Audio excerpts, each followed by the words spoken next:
President Donald J. Trump's reluctance to embrace immediate, broad, public mass arrests has caused a loyalty shift among White Hat commanders who feel Trump is more interested in playing politics than saving the United States before it's too late, according to a source in Gen.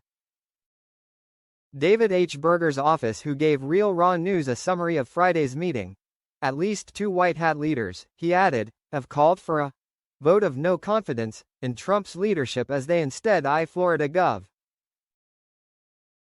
Ron DeSantis as a potential civilian counterpart. Those persons, U.S. Army Major Gen. Richard E. Engel and Col J.D. Kiersey, whose station among White Hats RRN discussed in an earlier article, cited DeSantis' attack on Disney's pedophile cabal and racial hypocrisy as evidence he has the temerity and gusto to lead the charge. Many White Hats believe that mass public arrests will backfire without the support of a conservative politician who commands respect from most of the population and is adherent to the U.S. Constitution. General Engel and Colonel Kiersey admitted to General Berger that they had sidestepped the chain of command by speaking to DeSantis behind his back, a decision of necessity. Their insubordination, they said, was a byproduct of General Berger's unwavering and sometimes questionable loyalty to President Trump. As RRN reported last week, President Trump said his support for mass arrests was contingent on midterm election results. He has said sweeping arrests may not be needed if the deep state suffers a crushing midterm defeat, a position Gen. Berger endorsed. General Berger, our source said, admonished General Engel and Colonel Kiersey, calling their rebelliousness a repudiation of his leadership skills. With respect, sir, our job is saving this country. How long have we waited? We can't twiddle our thumbs until 2024, or even November. Our nation is falling apart before our eyes.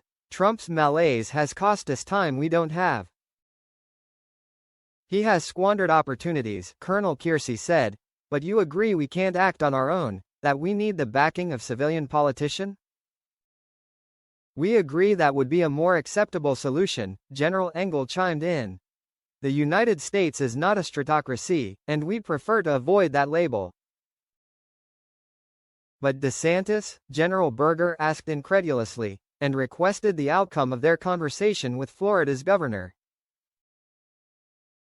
Per our source, DeSantis was receptive to the idea but said his fidelity to Floridians might prevent greater national ambitions, as he wages an arduous battle against the deep state in his home state.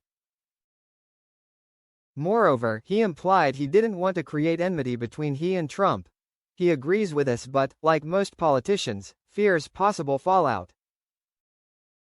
He didn't say no, and said he'd get back with us in a week. I told him we haven't much time and can't wait indefinitely for an answer, Gen. Engel said. In closing, our source said White Hat leadership consists of more than 3 officers. All told, 12 generals, admirals, and colonels participate in decisions, but we have been asked at this time to shield their identities and opinions. We can say, though, that roughly half favor sweeping arrests, with or without political support.